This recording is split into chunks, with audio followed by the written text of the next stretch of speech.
Assalamualaikum warahmatullahi wabarakatuh. Salam sejahtera, selamat malam untuk anda semua. Anda bersama saya Ayub Muhammad dalam segmen Minda Alwi yang disiarkan secara langsung dari studio Planet Mahir di Damansara Perdana Petaling Jaya.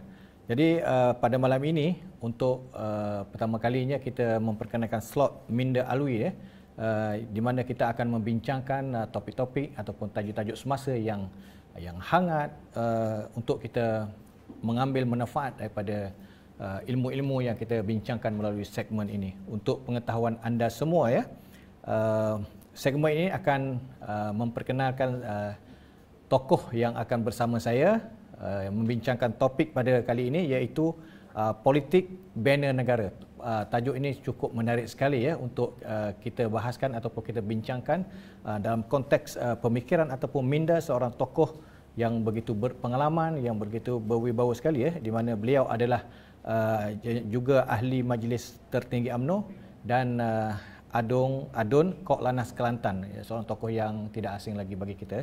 Tapi sebelum itu jangan lupa like, share dan komen.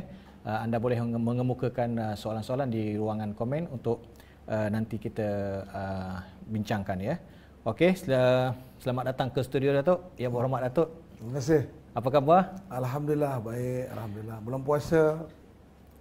Balik dari Mekah tu Alhamdulillah baru balik 4-5 hari. Alhamdulillah Jadi berkat Mekah tu masih ada lagi ni.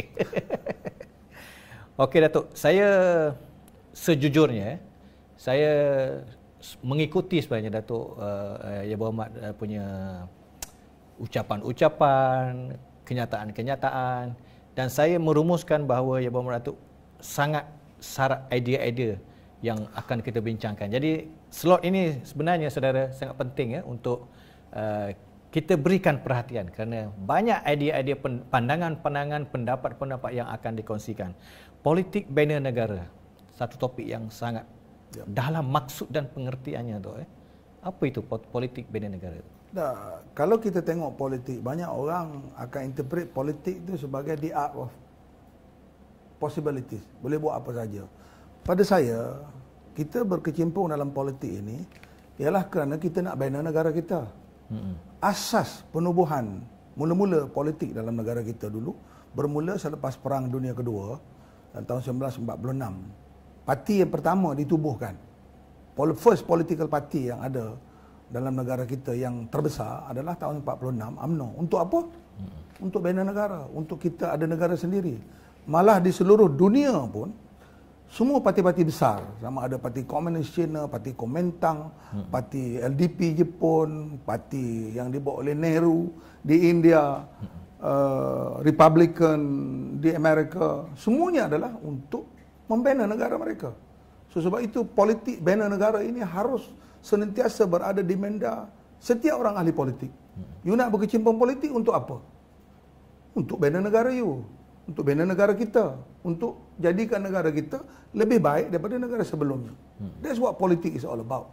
Dalam proses itulah maka parti-parti yang ditubuhkan itu ada dasar-dasar dia, ada cara dia, ada kaedah dia, ada perlembagaan dia, semuanya untuk memberi tawaran terbaik kepada rakyat bagi membina negara itu. That is pokok asasnya. Jadi kalau ada parti politik atau ada politician kerjanya bukan bina negara, kerjanya merosakkan negara, then he should not be in politics. Betul. That is the ultimate. Bina negara untuk negara yang lebih baik. Negara itu adalah negerinya, tanah airnya, rakyatnya. That's it. Full stop. Okey Datuk, mengapa politik tidak hal-hal yang lain untuk bina negara? Mengapa pentingnya politik bina negara itu? It has to start with politics. Because benda-benda lain tu adalah sebahagian daripada political struggle. Ekonominya, pendidikannya, sosialnya, semuanya bound to political leaders. Political commitment. Tak ada political leaders kalau hanya ada program ekonomi tanpa sokongan daripada kekuatan politik, program ekonomi itu fail. Contoh, kita buat dasar ekonomi baru untuk negara kita. Dasar tu cukup bagus, tapi kalau tak ada political commitment, we fail. Political commitment adalah yang pertama dan di dalamnya merangkungi segala-galanya. Environment, alam sekitar, ekonomi, pendidikan, sosial dan sebagainya. Semuanya bound to that.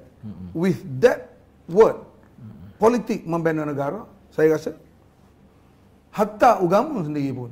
Saya bukan kata agama itu sebahagian daripada politik, no. Tetapi agama itu sendiri ada politika seraga. Sebab kalau kita ambil sejarah Rasulullah, Rasulullah berhijrah daripada Mekah ke Madinah. Untuk apa? Untuk bina negara Islam. Dia berhijrah. Di Mekah tak boleh nak buat. So dia pindah ke sebuah bandar kecil, Madinah. Akhirnya Madinah menjadi ibu sebuah negara Islam yang akhirnya jadi daulah Islamiah. So permulaan sebuah perjuangan itu ialah membina negara itu sendiri. Jadi membina negara itu juga adalah politik, ya? Sebahagiannya, maknanya kalau kita terlibat, sebab saya orang politik, terlibat dalam politik, maka kena bina negara. Kalau politik tak nak bina negara, benda-benda lain pun penting, profesionalisme, belajar, ilmu, penting.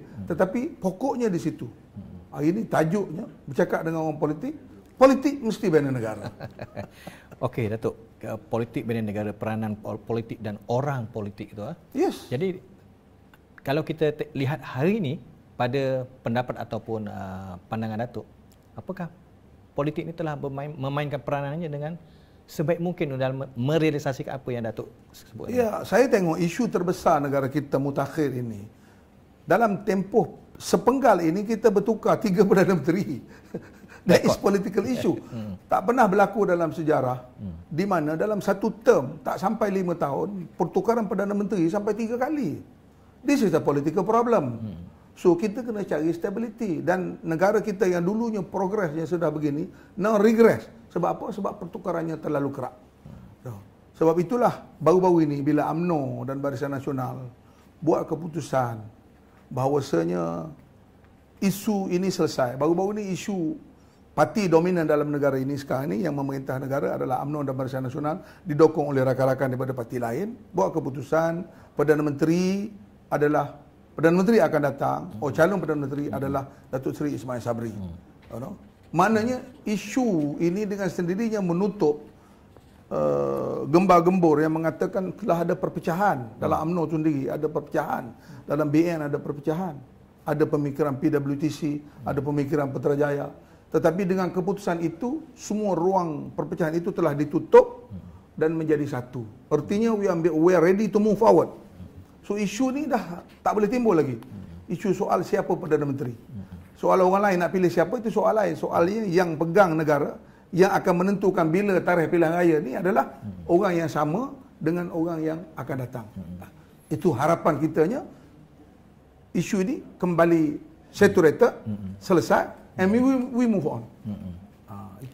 Itu yang saya fikirkan lebih penting. Jadi Datuk sebut tadi tidak pernah berlaku dalam sejarah satu penggal ini beberapa PM bertukar-tukar, ya? Ya, dalam satu penggal 3 tukar PM. Jadi ini adalah ketidaktentuan politik yang akan menyumbang kepada politik bina negara. Betul. Ya. Apabila berlaku seperti ini, maka dia jadi kecamuk. Orang ni polisi macam ni, orang ni polisi macam ni. Sedangkan yang penting kita adalah apabila dah terpilih jadi kerajaan, jadi sebuah negara, jadi pemerintah, yang lebih penting bukan politik dah. Yang lebih penting ialah membina negara itu. Sebab tu saya kata politik membina negara. Bina negara bagaimana menyelesaikan masalah sekarang ini.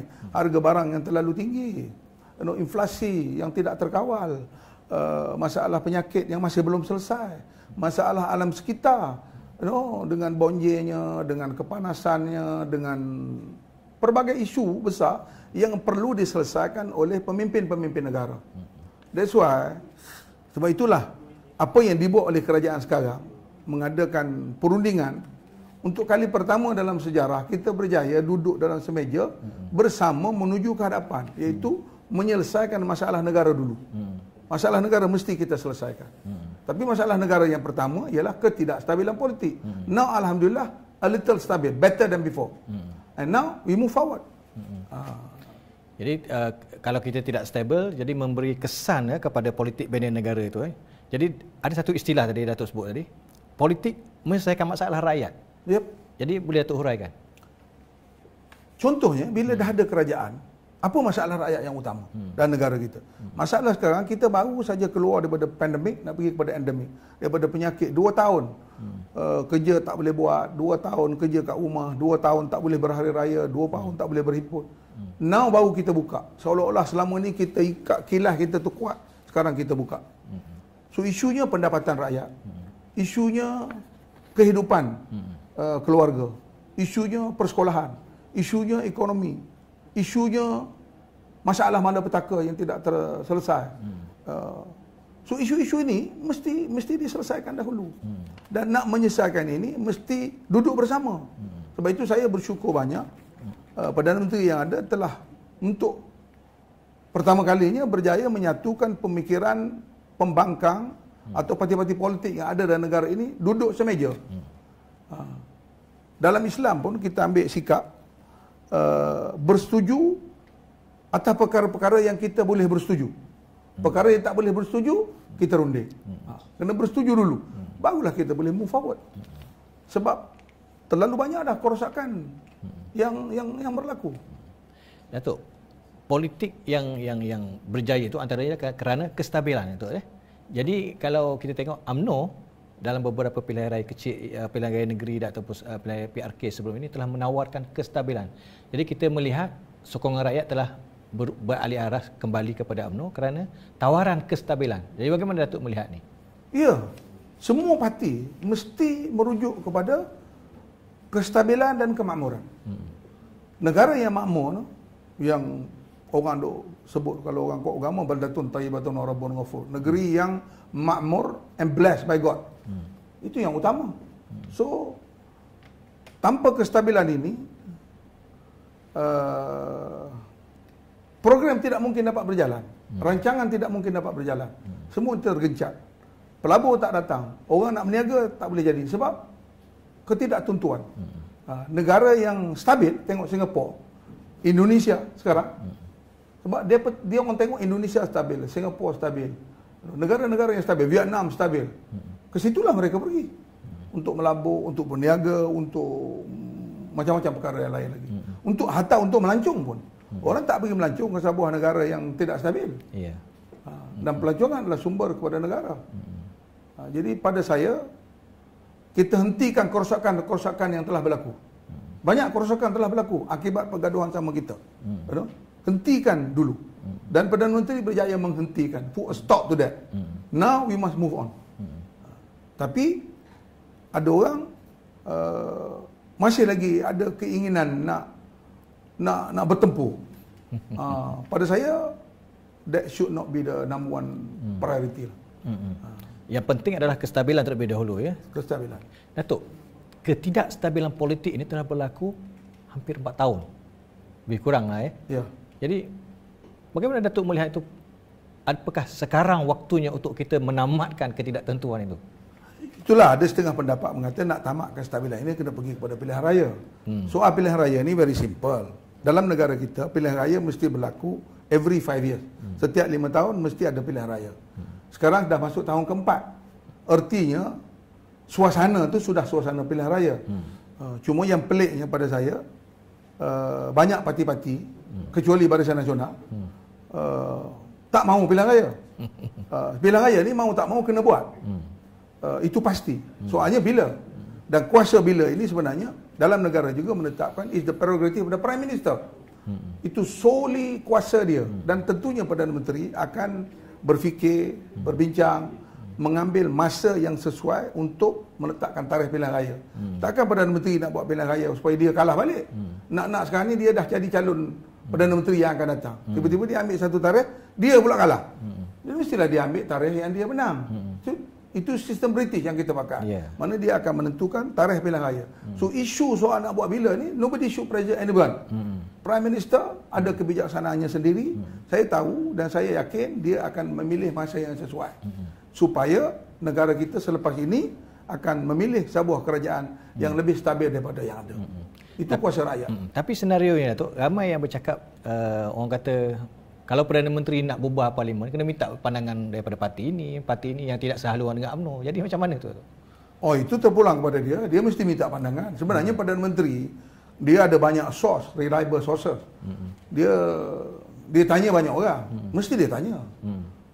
Perdana Menteri dulu ada tanya Tok Guru, ada tanya Tok Bomo, ada. On the right day. Macam kita nak buat sesuatu yang besar, mestilah istikharahnya. Kalau dalam Islam mesti istikharah, mesti bincang. Kalau maklumat terperinci daripada bahagian intelijen, banyak maklumat, berbelas-belas agensi yang kerjanya masa yang bila untuk buat bila. So, itu Perdana Menteri aja ada that element. Orang lain tak ada. Orang lain tu cakap mengikut persepsi dia je. UMNO ikut persepsi UMNO, PH ikut PH, kita blogger ikut pandangan blogger. So pandangan kita is one track. Tapi Perdana Menteri dia duduk atas helikopter, duduk atas. He has all the information from various agencies. Dan tentulah dia akan buat satu keputusan yang bijak untuk memastikan bahawa kerajaan yang terpilih nanti adalah kerajaan yang lebih baik daripada kerajaan yang ada sekarang. Apapun persepsi ataupun penilaian orang terhadap politik itu akhirnya kembali kepada kebijaksanaan Perdana Menteri untuk membubarkan parlimen bila, pilihan raya bila diadakan. There was no question about it, dan nobody should not push him. Saya tahu dia tengok hari-hari adalah, saya pernah kerja dengan Perdana Menteri. Hari-hari ada laporan. Laporan polis, laporan tentera, laporan daripada jabatan-jabatan, laporan daripada intelijen, MI5 duduk. Oh, begini. Laporan itu kita tak share pun dengan orang, kita baca untuk kita digest dan buat satu keputusan. Sebab mengadakan pilihan raya adalah satu perkara yang sangat besar. Sebab kita minta rakyat pilih. Dan kita pun kena tahu rakyat bersedia ke tidak. Adakah rakyat bersedia? Adakah parti bersedia? Yang penting sekali Perdana Menteri itu bersedia atau tidak. Jadi dalam masyarakat kita, Datuk, ada satu kelompok yang mempertikaikan, kenapa nak pilihan raya sekarang? Tak ada kerja lain ke orang politik ni nak pilihan raya? Kenapa sekarang dah dekat dah ni 5 tahun ni? Tak, sebenarnya isu pilihan raya ni tak timbul. Dia timbul, bukan tak timbul, dia timbul ni kerana negara kita ni setiap 5 tahun mesti ada pilihan raya. Dan ini adalah tahun keempat. Dia tak boleh pergi lebih pada 5 tahun. Tak boleh. Itu perlembagaan negara kita. Jadi memang sekarang bincang soal pilihan raya lah. Jadi persiapan kena buat.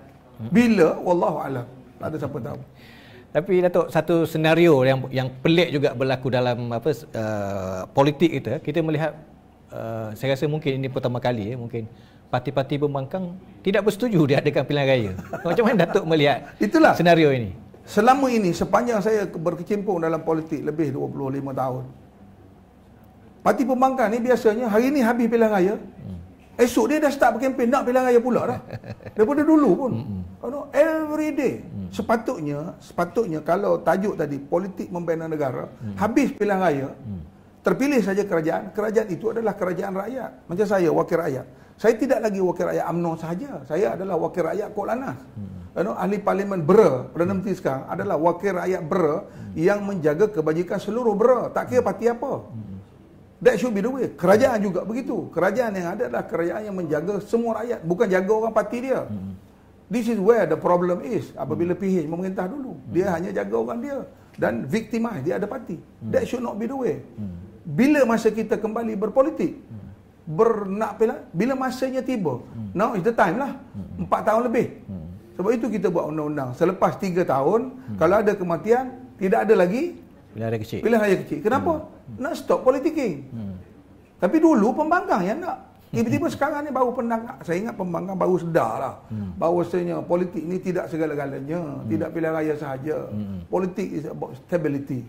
The moment rakyat rasa negara ini stable, negara dan kerajaan stable, rakyat akan pilih lah. Serahlah kepada rakyat. Kuasa rakyat tu penting. Okey tu. Kita bercakap dalam konteks pilihan raya. PRU yang ke-15 katanya ada negeri-negeri yang tidak mahu membubarkan DUN negeri-negeri berkenaan. Bagaimana Datuk melihat perkara ini? Apakah ia sesuatu yang sihat dalam politik atau demokrasi? Pada saya, inilah kali pertama dalam negara kita pembubaran DUN tu berbeza dengan pusat. Kecuali Sabah, Sarawak dulu. Sebab pertukaran kerajaan. Sebenarnya tak bagus. Tak bagus. Pilihan raya negeri, pilihan raya pusat, pilihan negeri. Pilihan raya should not be a testing ground. Sepatutnya pilihan raya ni once and for all. Buat keputusan. 5 tahun kita buat lagi. UMNO pun nak pindah perlembagaan lepas pada ni. Pemilihan pun selepas every 5 years. Maksudnya begitu. Biarlah. Balik kepada tadilah, nak cari stability. Kalau kita buat pilihan raya, lepas tu pilihan raya, orang Kelantan kata cemuh. Cemuih. Betul. Fed up. And cost kepada kerajaan adalah tinggi. nak dalam musim keadaan sekarang. So saya ingat kita tinggalkan isu pilihan raya tu. Yang penting ialah pilihan raya tu untuk apa? Pilihan raya tu untuk bina negara, balik kepada bina negara. Tujuan buat pilihan raya tu untuk membina negara, bukan untuk bagi kuasa kepada si fulan bin si fulan bin si fulan. No. Atau si parti ini atau parti ini. Yang penting ialah negara yang nak dibina oleh parti yang nak menang itu apa? Itu yang patut ada dalam hati ahli-ahli politik. Saya nak jadi wakil rakyat kenapa? Kerana nak bina kawasan kita. So you must prove lah semasa you jadi wakil rakyat kawasan itu tu adakah kawasan you membangun. That should be the idea. Kalau you jadi menteri besar, negeri you jadi negeri apa? Kalau negeri kita masih di tahap lama selepas berpuluh tahun, negeri kita masih ada masalah environment, masalah infra, then there's something wrong with us. Betul. Sedangkan negara kita ada sumber kekayaan. Negeri yang kita perintah tak maju-maju. Negeri yang kita perintah masih di takat lama. Negara yang kita perintah, instead of progressing, kita regressing. Something wrong with leadership. No, that should not be the way. Sebab itu pada saya berpendapat banyak kerosakan yang berlaku. Banyak kerosakan yang berlaku dalam negara kita sekarang ini adalah hasil daripada tangan kita sendiri. Banyak sangat kerosakan. Too much. Dalam Quran ada sebut dalam surah Ar-Rum ayat 41, Zaharal fasad bil barri wal bahr wa ma kasabat aydin nas liyuziqahum ba'da alladhi amilu la'allahum yarji'un. Dalam bahasa Inggeris disebut corruption, tapi dalam bahasa Melayu disebut kerosakan yang berlaku di darat dan di laut ini adalah akibat daripada tangan-tangan manusia. Dan Allah buat begitu, dia nak test manusia supaya kembali ke jalan yang benar. So our guidance should be Islam. Our guidance should be Allah, iaitu pegang amanah untuk memakmurkan dunia. Okey tu, makin menarik ni. Banyak lagi soalan-soalan yang saya akan kemukakan kepada Yang Berhormat Datuk Seri Haji Muhammad Alwi Cik Ahmad, iaitu Ahli Majlis Tertinggi UMNO yang juga Adun Kok Lanas, betul di Kelantan. Jadi kita telah mendengar kupasan-kupasan, idea-idea yang dilontarkan melalui sesi bual bercara ini. Jadi banyak sekali ataupun mahal sekali idea-idea dan pandangan beliau mengenai topik yang kita bincangkan, iaitu politik bina negara. Jadi sebelum saya teruskan dengan soalan-soalan yang lebih panas lagi kepada Yang Berhormat Datuk, kita rehat dulu. Kita jumpa sebentar lagi.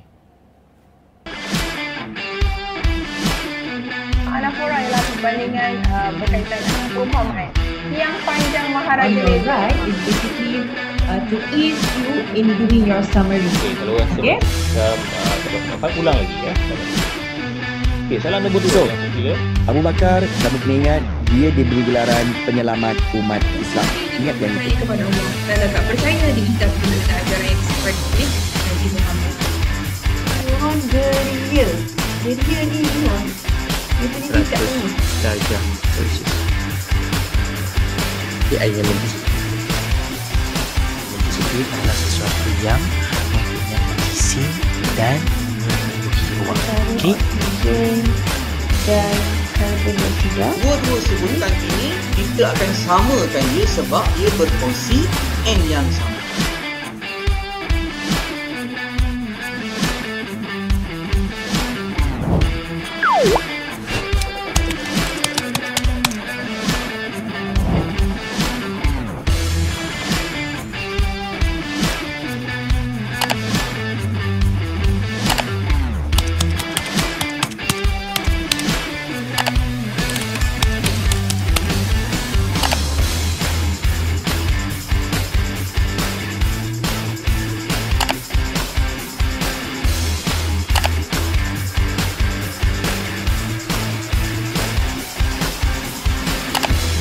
Hai, Assalamualaikum warahmatullahi wabarakatuh everyone, and welcome to Mahir Cerita.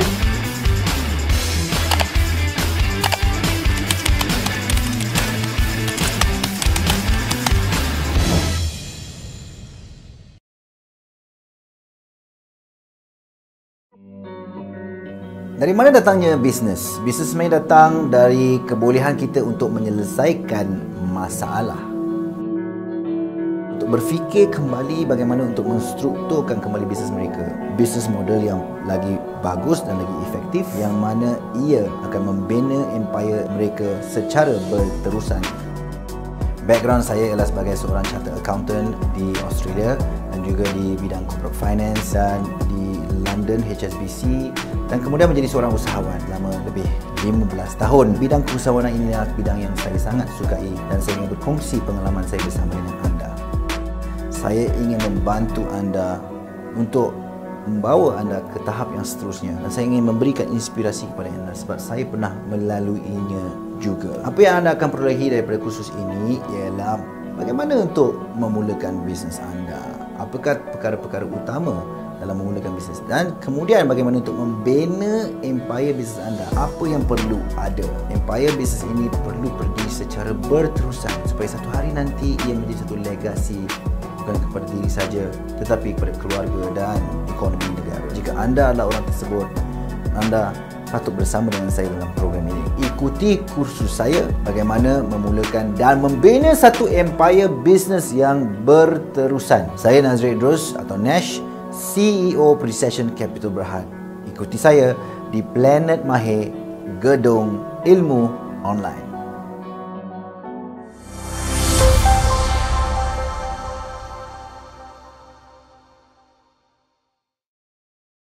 Kita bertemu lagi dalam slot Minda Alwi yang disiarkan secara langsung dari studio Planet Mahir di Damansara Perdana Petaling Jaya Selangor ini.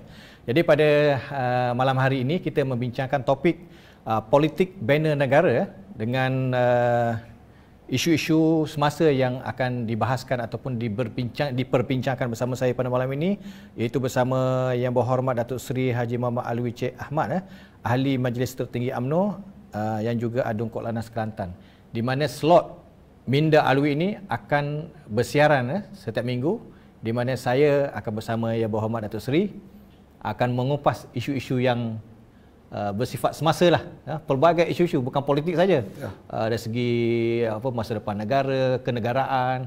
So itu yang akan kita bincangkan dalam slot ini. Jadi jangan lepaskan peluang anda untuk menonton atau menyaksikan slot ini di platform FB dan YouTube Planet Mahir. Jadi pada malam ini, Datuk, kita telah membincangkan agak panas mengenai pilihan raya, mengenai peranan orang-orang politik. Saya nak tanya, Datuk, politik bina negara ni bagus, tetapi kadang-kadang perangai orang politik itu seperti terhalang untuk apa yang kita bincangkan. The word is tersasar. Tersasar. Memang. Dalam membina sebuah negara, kita banyak cabaran. Cabaran datang dari berbagai sudut. Yang penting sekali pemimpin yang memegang teraju mesti memegang amanah bangsa, amanah negara, amanah ummah itu dengan penuh ketakwaan kepada Allah. Itu nombor satu sekali. Kenapa Sayyidina Umar dia berjaya? Kenapa Sayyidina Abu Bakar dia berjaya? Kenapa Sayyidina Osman? Sampai zaman Sayyidina Osman dah ada ujian. Jadi ujian ini kita kena tahan dalam menghadapi kita, negara kita sendiri. Kita progress. Kita dikenal sebagai negara timur, the young tigers coming in. Tetapi selepas 2018, saya sebut perkataan tadi, kita progress, akhirnya kita regress, undur kembali. Kenapa? Karena pertelingkahan dan perbalahan politik yang melampau. Zaman Sayyidina Osman juga begitu. Kemudian zaman Sayyidina Ali, pertelingkahannya cukup besar. Perpecahan antara para sahabat. Antara sahabat-sahabat Nabi, penulis-penulis wahyu.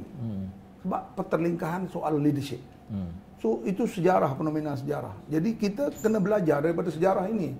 So, pertelingkahan yang terlalu tinggi dalam merebut kepimpinan adalah sebenarnya merugikan. Sepatutnya, we will have a healthy competition.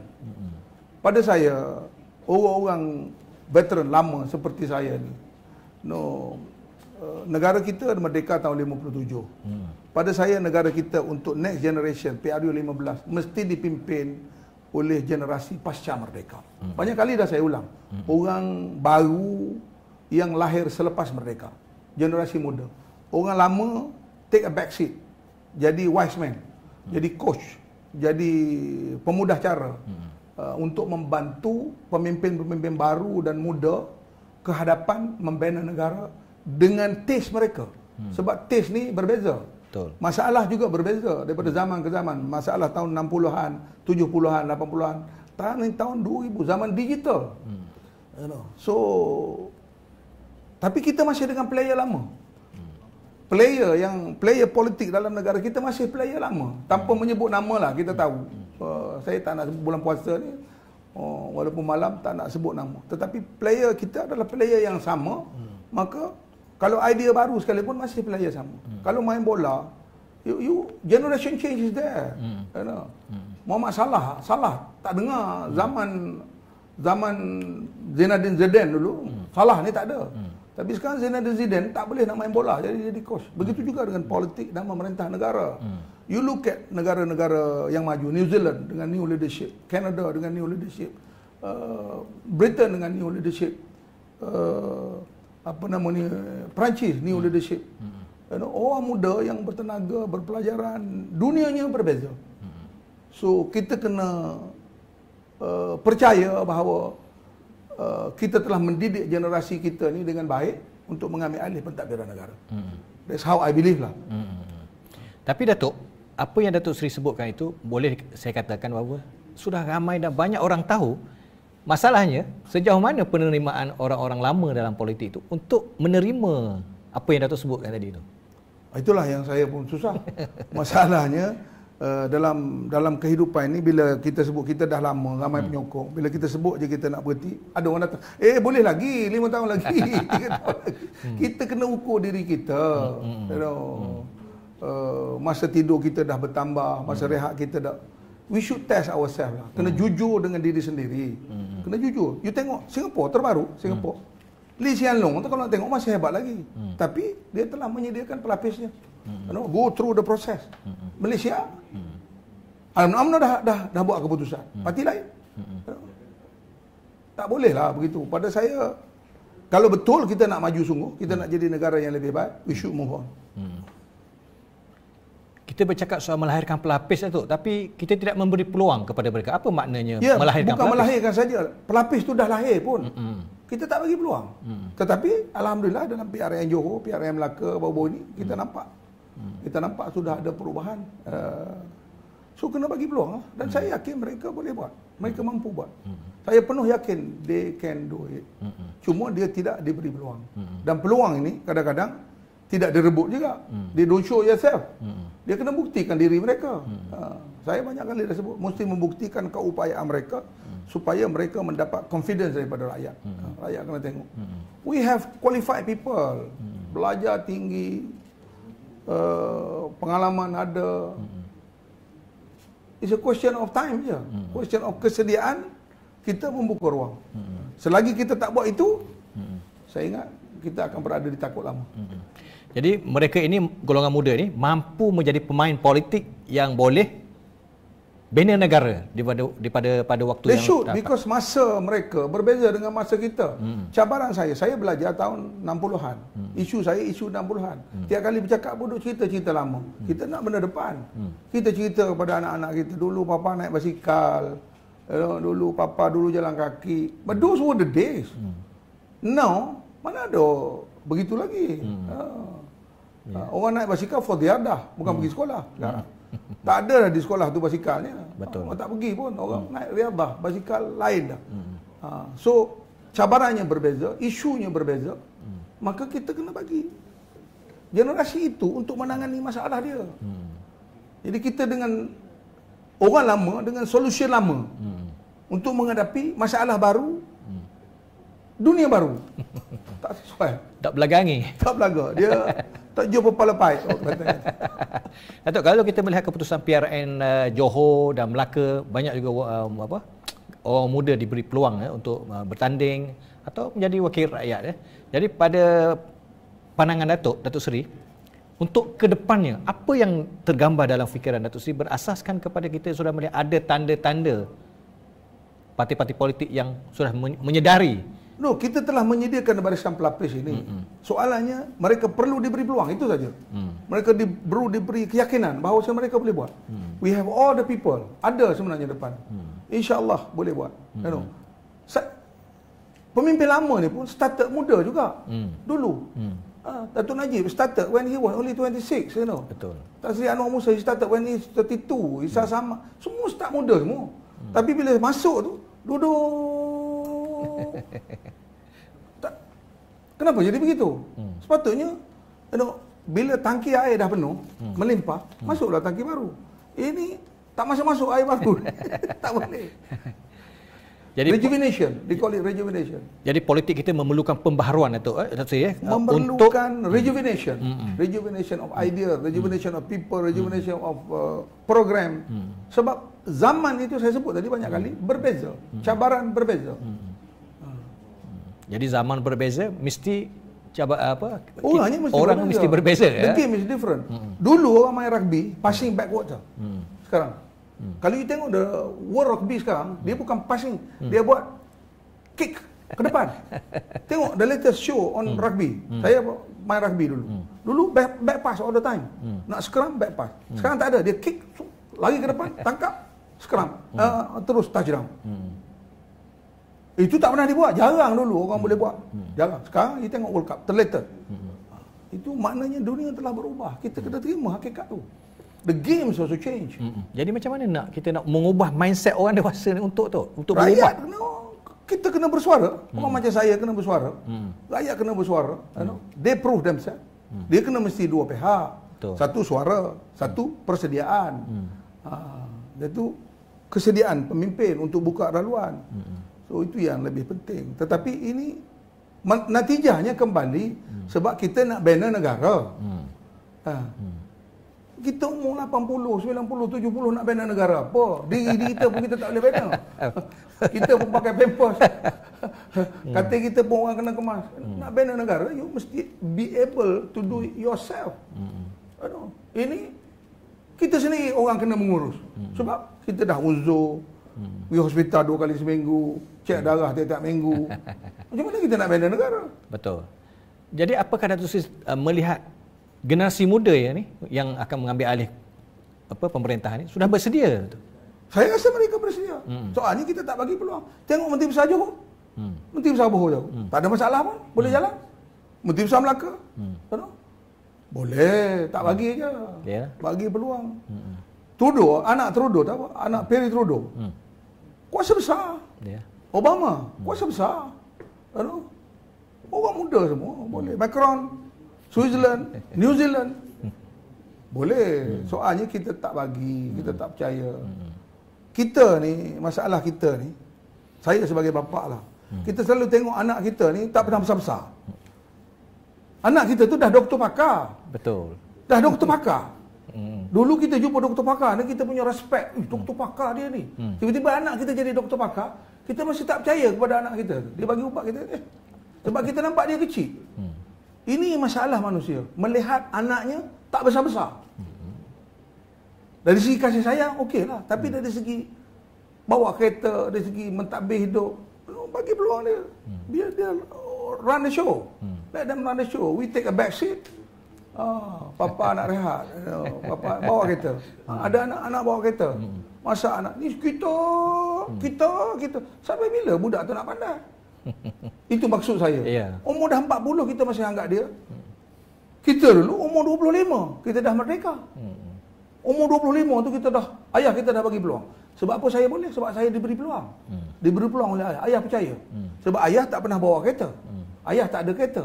Tiba-tiba kita umur 25 keluar universiti beli kereta. Ayah naik kereta kita bawa umur 25. Sekarang ni bapa umur 60, anak graduate, ada kereta. Tak percaya nak bawa kereta. Papa bawa lah. Tak boleh. Itulah berlaku pada negara kita. You don't believe, you don't trust your own son. You don't trust your own daughter that you train to take over your position. That is wrong. Betul. Itu langkah pertama yang kita kena buat. Sorry to say lah. With all due respect to all our previous leaders. You train us. Dia latih kita, dia ajar kita, dia bentuk kita, tapi tak nak bagi-bagi peluang tu kepada kita. Jadi kita duk running on the spot all the time. And they are making mistake after mistake. Bila dah lama, masalah. Benda semua berulang-ulang. Masalah negara kita ni, kesalahan itu berulang-ulang. Kesalahan corruption berulang-ulang. Dah lama kita berjuang. Kesalahan polisi dan dasar berulang-ulang. soal tebang hutan. Berulang-ulang. Dah berapa puluh ribu hektar kita tebang. Oh, sebab cuba generasi baru datang. Nah, sepatutnya hutan itu, kalau tanya saya lah, hutan harus dipelihara kerana hutan itu sepatutnya sumber air kepada kita.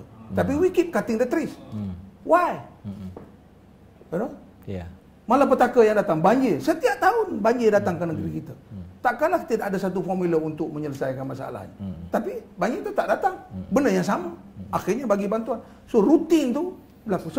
Sebab pimpinan lama, cara lama. Buat hamper, bagi hamper. Bagi duit 500. Lepas tu, tahun depan macam tu juga. Why can't we solve the problem once for all? Masalah air, contohnya kita di Kelantan.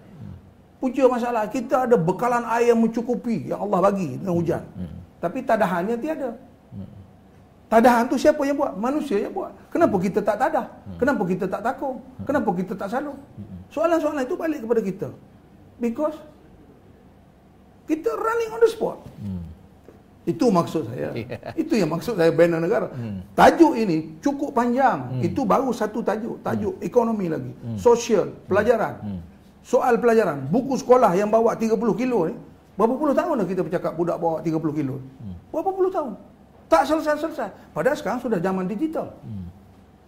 Tak selesai juga lagi. Menteri Pelajaran dah berapa puluh. Daripada zaman Khir Johari sehingga kepada Radhi Jidin. Daripada tak ada PhD, Khir Johari itu sekolah tak ada PhD. Sekarang kepada expert, pakar ekonomi. Daripada universiti luar negara. Masalah beg sekolah pun tak selesai. Why?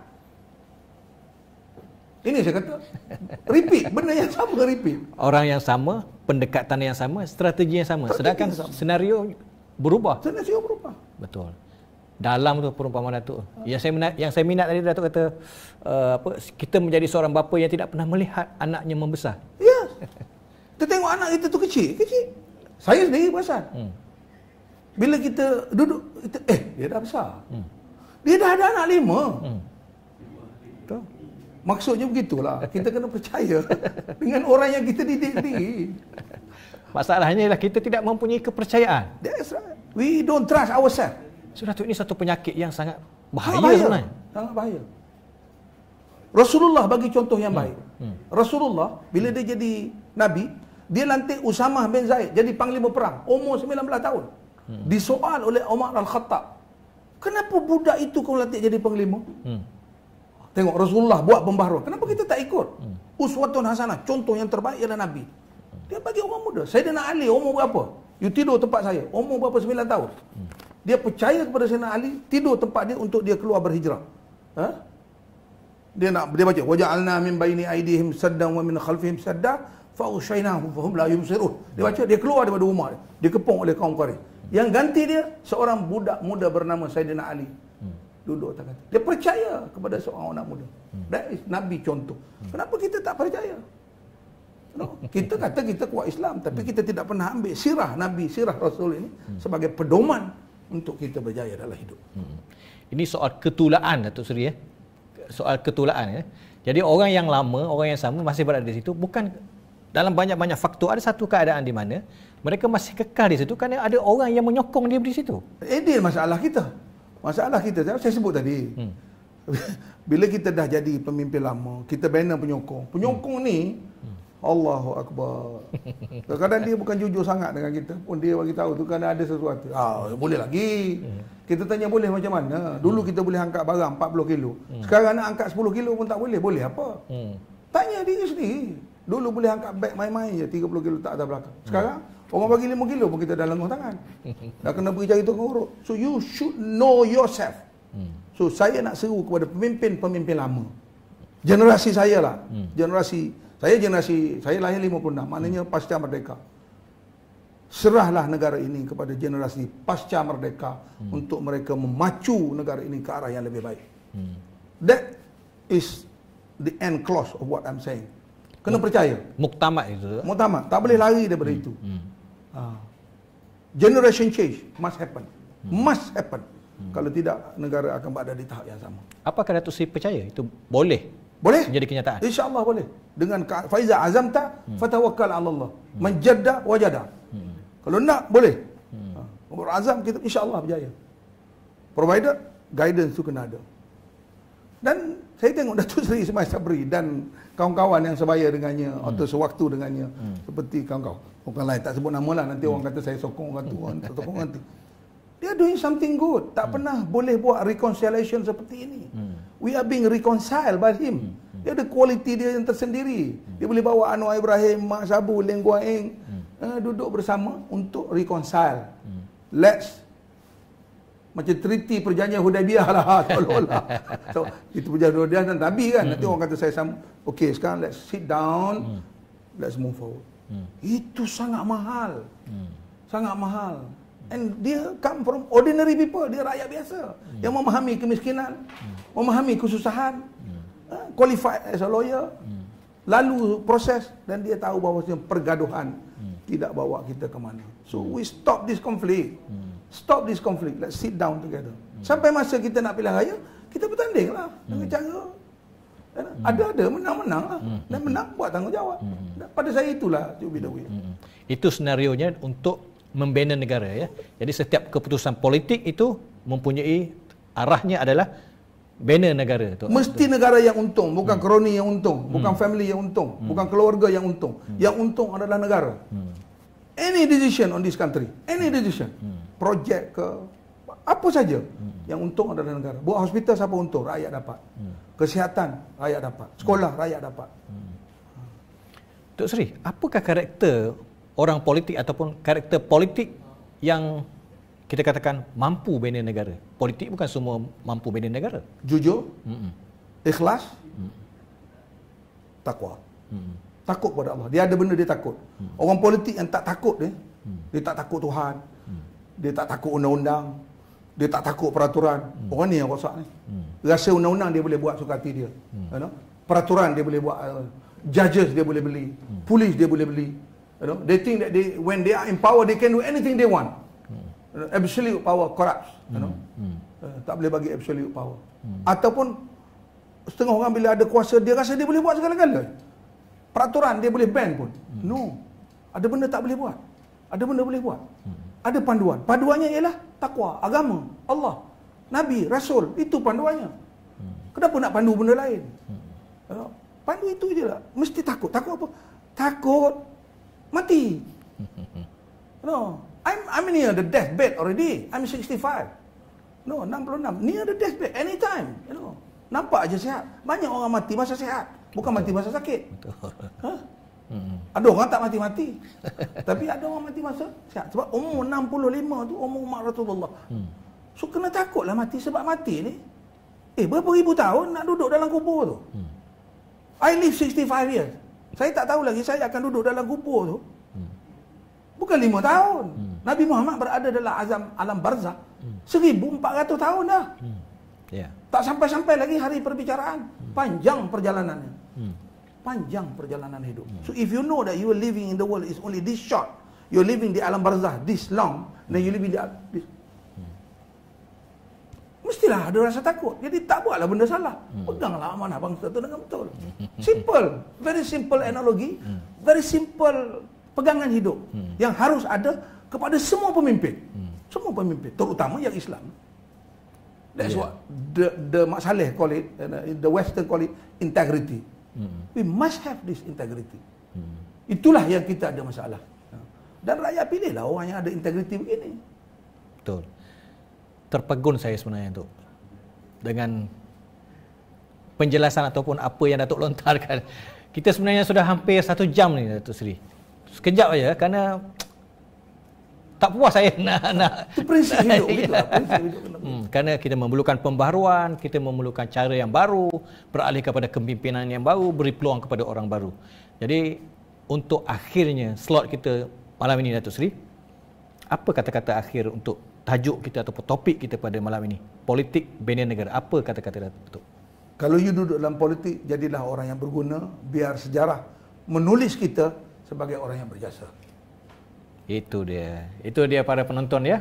Kata-kata daripada yang berhormat Datuk Seri Haji Muhammad Alwi Cik Ahmad, Ahli Majlis Tertinggi UMNO Malaysia yang juga adun Kok Lantas Kelantan ya. Saya pun teruja ya dengan hujah-hujah dan idea-idea yang dilontarkan. Jadi slot ataupun live Minda Alwi ini bukannya kali ini, ada lagi untuk minggu-minggu yang akan datang. Jadi sudah pasti pada minggu-minggu yang akan datang kita akan membincangkan lebih banyak lagi topik-topik yang menarik yang akan dikongsikan bersama anda semua oleh Yang Berhormat Datuk Seri Haji Muhammad Alwi Cik Ahmad kepada kita semua ya. Jadi terima kasih kepada anda kerana sudi menyaksikan ataupun menonton secara langsung ini. Saya berharap dengan tempoh 1 jam kita berbicara ini ya, akan memberikan sebesar-besar manfaat kepada kita semua dalam apa juga bidang yang kita lalui selama ini. Jadi terima kasih kepada Yang Berhormat Datuk Seri kerana sudi bersama saya pada malam ini. InsyaAllah minggu depan kita akan jumpa lagi dengan topik yang lain pula. InsyaAllah. Kita akan bersahur. Kita akan bagi soalan yang panas lagi. Okay. Ini baru start enjin. Jadi terima kasih kepada semua. InsyaAllah nanti kita akan ketemu lagi. Assalamualaikum warahmatullahi wabarakatuh. Waalaikumsalam warahmatullahi wabarakatuh.